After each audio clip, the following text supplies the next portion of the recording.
Gordon, what's up, Gordon? He says, hey guys, I just read an article by a supposed SEO expert who says that Google is now identifying AI written content on web pages and penalizing those pages in the search engine rankings. He also stated that there is an online tool that is over 90% accurate at identifying AI written content, even after you have edited it somewhat manually to make it more unique. So if you're going to use AI content, you should check it with this tool to make sure it passes the AI test after you've edited it. He makes the point that since there is a public tool to identify AI written content, it is 100% certain that Google has the same or even better capabilities. Is this AI content penalty situation correct?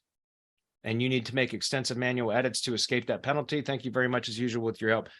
For your help. Yeah, I mean, there are apps that do that. On-page AI has had that for some time. There are things that you can do to make the content not detectable or less detectable as AI content, but I don't believe that Google is penalizing that yet. And even if it is, I would be more concerned with on-page content than off-page. I've had people say, well, you don't use AI content at all because it could be negative. Look, if I agree that potentially AI content, if it's not optimized properly, right, not given some kind of human touch, so to speak, on a main site, a money site, it could potentially cause a problem. I've not seen a problem from it yet, but it could potentially cause a problem on a money site. But when you're doing link building content, you know, I've had people from Vetted, I've had some people say, well, if it's AI generated content, that can be toxic and, could cause my site to tank. No, because it's like negative SEO, right? Like, if AI content that links, if somebody was to produce AI content and link to something, and that could be enough to tank it, that's just like negative SEO. Like, that's like hitting somebody's site. If you wanted to attack somebody's site, you could hit them with thousands and thousands of spammy backlinks with all one anchor text, for example. And could that cause their site to tank? Well, maybe originally there was some negative SEO attacks that did affect that kind of stuff, but Google quickly built into their algorithm a way to kind of just ignore stuff like that, because otherwise it could be carnage all across the web. Think about it. Using AI generated content on your money site is one thing, right? Because that, again, that's the main asset. You have control. Supposedly the webmaster, the business owner, should have control over what is being published on the site. But externally, you don't have any control over that. So again, I don't think AI content, I haven't seen any problems with using AI content on the money site, especially if you have some human element. Like, we use AI tools to generate content, but we have human editors that edit the content. So, massaging the content to make it less detectable as AI, like it's not just pure AI output, it's AI output plus human editing, right? So that changes it a bit. There's also some tools out there that are very, very good at making it not detectable by the AI writing detectors. I'm using a tool called Content at Scale right now. It's very expensive, but it's really good at generating content with just a keyword input and a couple of sentences to describe what the content should be about. And it does very, very good at generating like 2,000 to 3,000 word articles that aren't detectable by the AI detection tools. So that's really good for, the type of work that I'm doing, because I got a lot of, high demand for all that stuff. But you can take like Jasper content, for example, or even straight Chat GPT content, and you can go in and kind of edit things around a little bit to make it not detectable as AI content. Again, I use on-page AI for that. And it's crazy. You can take article and paste it in. It says 99% AI content. And you go in and you change just a few things in the article, spend 5 minutes in a 2,000 word article, changing a couple of things. And then it says, 8% AI detected. You know what I mean? So like just a couple of things you do can significantly change the detection. That doesn't mean it's not going to evolve and continue to get better at being able to detect that stuff. But look, AI generated tools are here to stay. They're not going away. Like, it's not like Google's going to say, well, it has to be 100% manually human written content, or else we're going to penalize it. Like, that's not the case. Robots are here to help us. You know what I mean?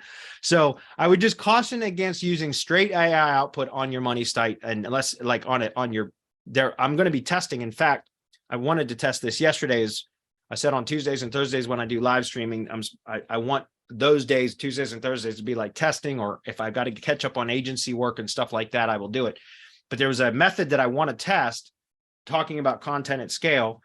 And I was hoping to test that yesterday, but I didn't get to it. So I'm hoping tomorrow to get to test that. And that's something that I'll be testing with this rank and run SEO model, is taking a brand new domain in the tree service industry and using 100% AI generated content for all of the content on that site. And I want to see if I can build a site that becomes topically relevant in a particular location for tree services with 100% AI generated content on the money site. But it's a test. I would not recommend doing that on like an existing established business website, right? It's okay, like I said, to use AI generated content, but you want to massage it a bit, right? Add some human editing to it. And that's going to make it more real. But I don't think there's any problem. I haven't seen any problem from it yet. And I cannot imagine there being a problem from AI generated content externally, meaning off page, because we have no control over what other people do on the web. You understand? So that's my take on it. However, interestingly, we had a really good conversation about this in our mastermind during the last mastermind webinar last week. I've been watching a lot of videos on YouTube in the evenings about like AI and ChatGPT and some of the capabilities of it, which is quite impressive. But Microsoft has heavily invested in OpenAI, who's the developer of ChatGPT. So like Bing is integrating ChatGPT right into their search results, which could potentially start giving Google a run for its money until Google does something to compete with that, right? Because, and it was interesting, but Ryan Stewart from the Blueprint Training, he on his YouTube channel, I think it's the Blueprint Training YouTube channel, he had a really interesting take that I watched a video last week about his take on ChatGPT and how it's a Google killer. And I thought it was funny. And I know a lot of those are like clickbaity type titles and things like that, but he had a really interesting take on, his take was Google is trash. And why is that? What does he mean? Well, if you think about it, because there's not really been any competition in search for over a decade, well over a decade, right? Google's been like, has 90% of market share or whatever it is. It's something insane. There's not been any competition. And what happens when there's no competition? Service sucks, right? Like that's part of competition is good in a marketplace because it makes products or services, it forces them to be better, right? But Google hasn't really had any competition. So if you think about it, when you go to Google and you type in a search query or speak a search query, whatever, you get bombarded by commercialized results. It's trash. You get Google ads at the top, then you get the maps pack if it's a local search, and then you've got to sort through over-optimized pages that are ranking.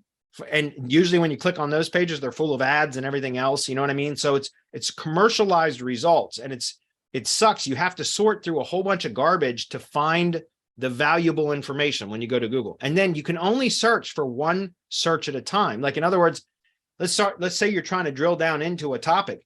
You start at the top level, top of funnel, like an informational broad type of search query, and you want to start drilling down to so that you know more and more about the like depth into a particular topic. If you think about it, every time you want to ask another query, you got to start over from scratch with Google, right? You're starting with a fresh set of a new search query with a fresh set of search results that you have to filter and sort through all of that commercialized garbage to find the valuable information, the useful, helpful information. Whereas with ChatGPT, you can ask it conversationally a question and it will answer conversationally. And then it remembers that previous conversation, that previous question and answer. So you can drill down into it. You can ask it to elaborate or provide additional detail from its previous answer. And so you can end up drilling down into a topic and it remembers the conversation, right? So like, you're not starting from scratch every time. And so Bing is starting to integrate, or has already, I haven't really tested with it yet, but ChatGPT into their search results, which will provide much richer, more relevant results. And so that could be a good thing because it could start first, like not just because taking a market share away from Google, but it could force Google to become less, the beast that it is with, commercialized mess that the Google search results are, right? I think it's good. I think competition is going to be good. Google has been the only kid on the block for the longest time And that's precisely why it is the mess that it is. If that makes sense. And you guys have any take on that? Adam, Chris? Specifically? Sorry, no, I don't. I agree with you. And I didn't hear that about Microsoft, which was funny because I heard today about them looking to acquire a 49% stake in OpenAI. So totally makes sense though.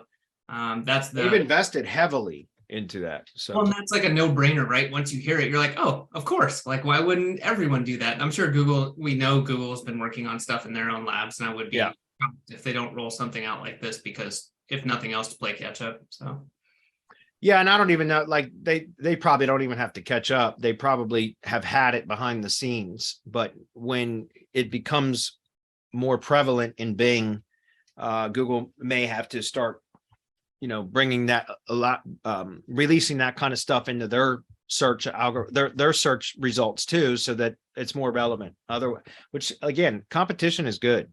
So anyway, Google has been working on those things for at least 8 years. oh yeah. So Oh yeah. they have it at least in the drawer. So I wouldn't worry on that one.